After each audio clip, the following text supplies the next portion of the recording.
Welcome you all in this morning session. आज के इस क्लास में मैं आप लोगों का स्वागत करता हूं कि क्वेश्चन नंबर पहला है कि बुद्धि के एकल कारक सिद्धांत को किसने दिया था, यानी किसके द्वारा बुद्धि के एकल कारक सिद्धांत दिए गए या बताए गए। थॉर्नडाइक ने दिया था। तो थॉर्नडाइक के बारे में आपको पता ही है, किसने कौन सी बुद्धि के सिद्धांत दिए थे। फ्रीमैन, पावलोव और अल्फ्रेड बिने। अल्फ्रेड बिने बुद्धि का उन्होंने सबसे पहले तो बताया, लेकिन थॉर्नडाइक आपको पता ही है कि कई तरह की बुद्धि के बारे में बताया उन्होंने। तो फ्रीमैन ने दिया या पावलोव ने दिया, अल्फ्रेड बिने ने दिया। तो इसका राइट आंसर क्या होगा, तो सोच लीजिए। इसका राइट आंसर है कि बुद्धि के एकल कारक सिद्धांत को देने वाले जो मनोवैज्ञानिक थे वो थे फ्रीमैन। कौन थे? फ्रीमैन। फ्रीमैन ने बुद्धि के एकल कारक सिद्धांत को दिया। क्वेश्चन नंबर 2 कहता है कि बहिर्मुखी व्यक्ति वह होता है। बहिर्मुखी व्यक्ति मतलब वह व्यक्ति जो मतलब चुपचाप नहीं रहता है, शांत नहीं रहता, किसी भी मैटर पे बोल देता है, बात को छिपा के गुमसुदा नहीं बना रहता, गुमसुम नहीं रहता है।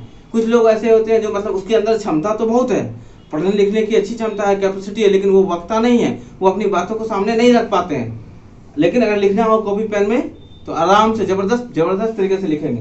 लेकिन बहिर्मुखी व्यक्ति वह है जो मतलब कि आसानी से लोगों से बात करते हैं ना, लोगों से अपनी बात को लोगों के सामने रख देते हैं। तो क्या ऐसा ऑप्शन कोई दिया है जो सामाजिक और मित्रवत होता है, जो तनाव रहित होता है? तो तनाव रहित तो कोई भी हो सकता है, अंतर्मुखी भी होगा और बहिर्मुखी भी होगा, ये दोनों होते हैं और इनमें से कोई नहीं।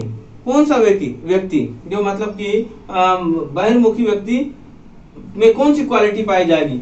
वह जो सामाजिक और मित्रवत होता है, क्योंकि बहिर्मुखी जो व्यक्ति होगा वो सामाजिक भी होगा, लोगों से जब बातचीत करेगा तो समाज में उसकी रिस्पेक्ट भी रहेगी, लोगों से मिलना जुलना होगा और साथ में उसकी दोस्ती भी रहेगी, अधिक होगी।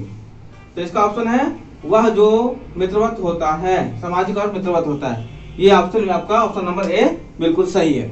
चलिए बढ़ते हैं अगले प्रश्न की तरफ।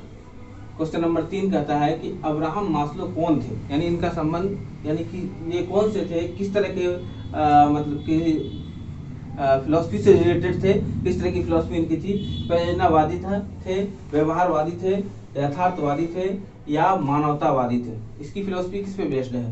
तो यथार्थवादी पे बेस्ड है या मानवतावादी पर, व्यवहारवादी पर या आपको परियोजनावादी पर। तो इनकी जो फिलॉसफी है ऑब्वियसली जो बेस्ड थे अब्राहम मास्लो, इन्होंने जो काम किया था वो यथार्थवादी पे किया था। किस पे किया था?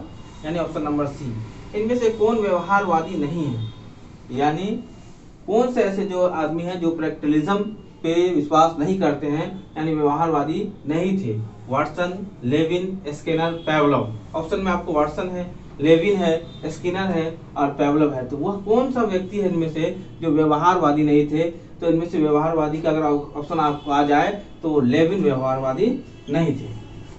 प्रश्न नंबर 5 आपके सामने आ रहा है। निर्देश चिकित्सा यानी डायरेक्टिव थेरेपी किसने विकसित किया? यानी निर्देश चिकित्सा डायरेक्टिव थेरेपी को किसने डेवलप किया था, इसके बारे में बताएं।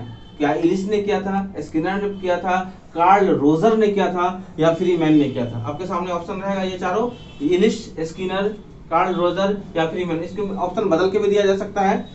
तो इसका जो राइट आंसर है वो है कार्ल रोजर। कौन है? Karl Roger. प्रश्न नंबर 6, यह कथन किसका है? बुद्धि वह क्षमता है जो हमें अपने वातावरण में समायोजन करना सिखाती है।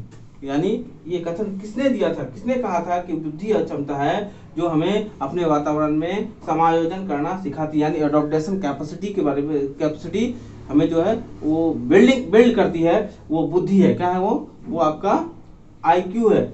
यानी जो बुद्धि आपके पास है, जो आपके पास अकल है, वही आपको कहीं किसी न किसी समाज में समायोजन करने की ताकत देती है। तो वो किसने कहा था? टर्मन ने कहा था, जीन पियाजे ने कहा था, थॉर्नडाइक ने कहा था या बिने ने कहा था? तो इसको कहा था जीन पियाजे ने। आप जीन पियाजे के बारे में जरूर जानते हैं कि उन्होंने संज्ञानात्मक विकास के बारे में बताया है कि बच्चों के अंदर किस प्रकार संज्ञानात्मक विकास होता है। तो इसको भी उसी ने कहा था कि बुद्धि क्या है? वह क्षमता है जो हमें अपने वातावरण में समायोजन करना सिखाती है, वो जीन पियाजे ने ही कहा था। कहा जाता है क्वेश्चन नंबर 7 में देखते हैं कि व्यक्ति के अस्थायी समायोजन है। किसमें व्यक्ति के अस्थायी समायोजन है? यानी एडॉप्टेशन करने के लिए जो अस्थायी यानी परमानेंट लोगों की जो समायोजन होती है वो कहाँ पे होगी? पर्यावरण के साथ होना चाहिए, जीवन के साथ होना चाहिए, प्रकृति के साथ होना चाहिए और इनमें से सभी के साथ होना चाहिए। तो व्यक्ति की अस्थायी समायोजन जो होगी वो पर्यावरण के साथ भी होगी, जीवन के साथ भी होगी, प्रकृति के साथ भी होगी, और इनमें से सभी जो इसका है ये राइट आंसर है, यानी डी होगा कि इनमें से सभी के साथ, यानी पर्यावरण के साथ भी, जीवन के साथ भी, प्रकृति के साथ भी समायोजन होना चाहिए। अच्छा, प्रश्न नंबर 8 में अगर आते हैं, हम लोग डिस्कस करते हैं प्रश्न नंबर 8 में कि दूसरे वर्ष के अंत तक शिशु का शब्द भंडार होता है। कितना का हो जाता है?